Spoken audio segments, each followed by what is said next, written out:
Bueno, pues será el INE quien organice las elecciones extraordinarias en Puebla.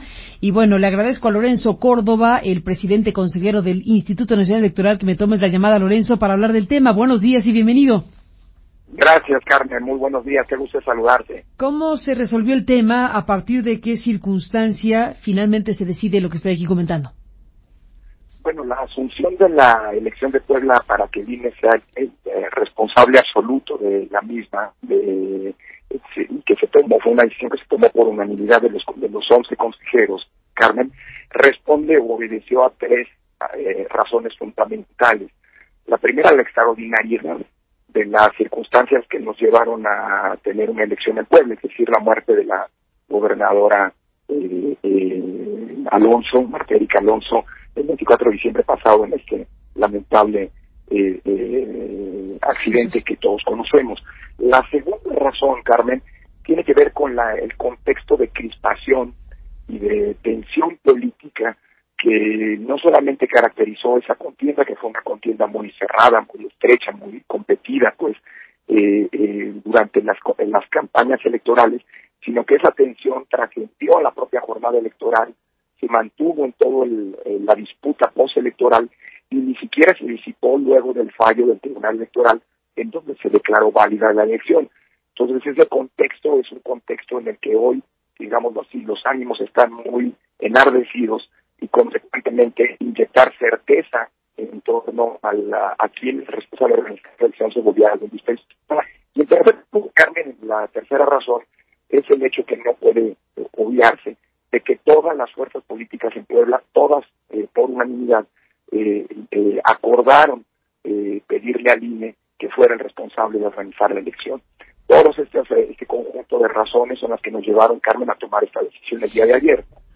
Y en buena medida, Lorenzo, pues tiene que ver con el comportamiento de la OPLE de Puebla, que bueno, dentro de lo que se discutió en el Tribunal Electoral, que finalmente fue una cuestión dividida, que trajo una crisis interna al tribunal, hay que recordarlo, un asunto que todavía está ahí por conocerse con más amplitud, pero hablando de la materia prima, de lo que discutió el Tribunal Electoral, con el proyecto que planteaba originalmente la anulación de las elecciones, y finalmente esto no ocurrió.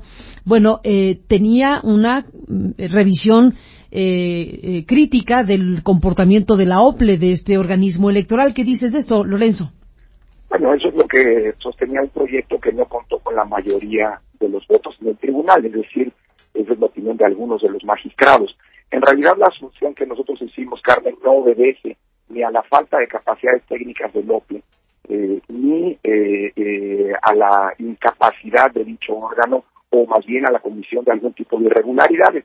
Nosotros somos competentes y estamos investigando el actuar de las y los consejeros, pero esa no fue la razón por la que asumimos, Carmen.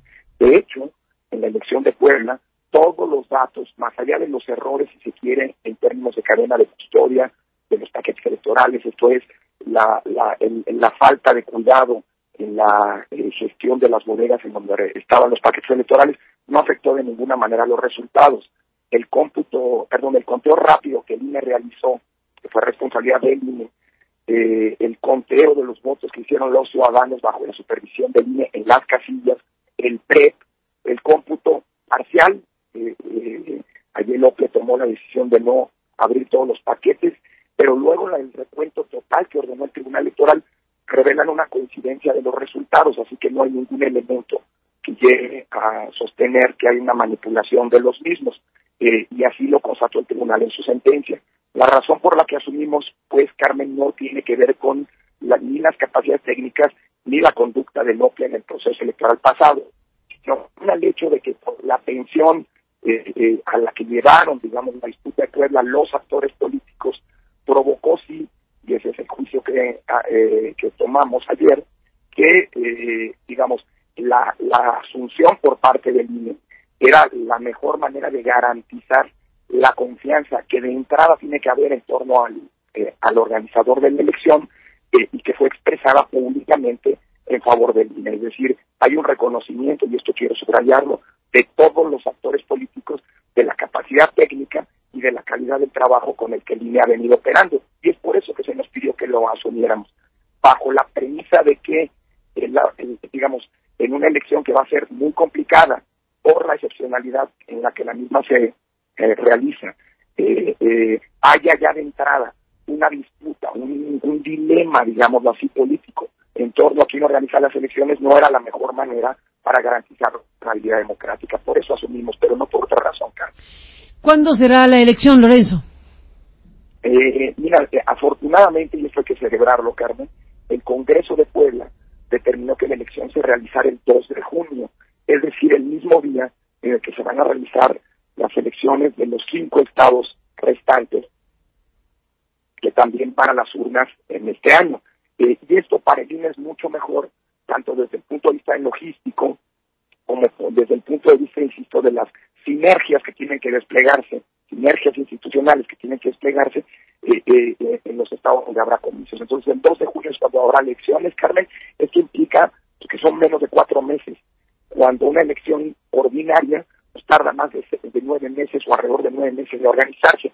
O sea, eso es un desafío logístico para el INE, pero estamos listos para enfrentarlo y, pues digámoslo así, que en todo caso la incertidumbre, como debe ocurrir en las democracias, pues esté en respecto del resultado y de quién puede ganar la elección hasta antes de la elección. Y en la noche de la elección garantizaremos nosotros con un control rápido pues, que haya total transparencia y claridad de los resultados, Carmen. ¿En qué momento, Lorenzo Córdoba, se sabrá quiénes son los candidatos que postulan los partidos? ¿Existe la posibilidad legal de que los que compitieron en la elección anterior vuelvan a postularse? ¿Cuál es el panorama en esta materia? Sí, Carmen, mira, técnicamente hablando, esta es una nueva elección, no es una elección, digámoslo así, extraordinaria, como aquellas que se realizan luego de que una elección se anula. Aquí no hay una nulidad, pues. Y esto implica que los candidatos que participaron en la elección previa puedan volver a participar. De hecho, aprobamos la posibilidad de que existan eventualmente nuevos aspirantes independientes, por la vía independiente, que aspiren a registrarse. Lo único que cambia, eso no cambia, lo único que va a cambiar son los tiempos que son mucho más acotados. Las campañas durarán 60 días, las precampañas apenas 30 días, y estamos hablando pues de un espacio mucho más breve. ¿Cuándo tendrán los partidos que definir sus candidatos? Pues el próximo mes, en el mes de marzo, Carmen. Pues ahí está entonces el panorama que viene para Puebla. Lorenzo Córdoba, te agradezco que nos tomes la llamada y seguiremos el proceso para informarle al público. Gracias por estar aquí esta mañana. Al contrario, Carmen, te mando un abrazo afectuoso como siempre. Gracias, Lorenzo. Hasta la próxima y muy buenos días al presidente consejero del INE con el tema poblano. 9:38.